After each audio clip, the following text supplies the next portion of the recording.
Hi friends, let's have a look how we can use the binocular effect and keyframe some of its features. Let's dive into it.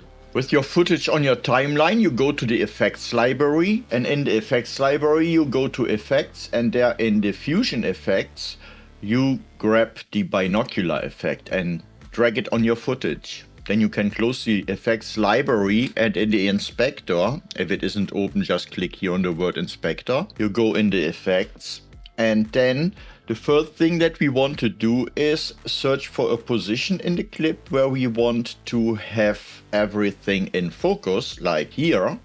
And let's set there a keyframe for the blur strength, where it's at 0, and the aberration distance.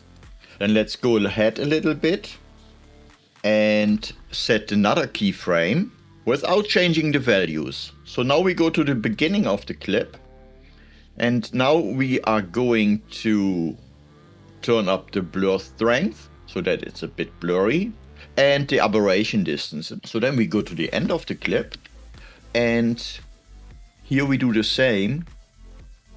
We go higher with the blur strength, and we play with the aberration distance. So now let's go to the beginning of the clip, and then let's have a look how it looks in full screen. It looks pretty good. So I hope you have fun with that.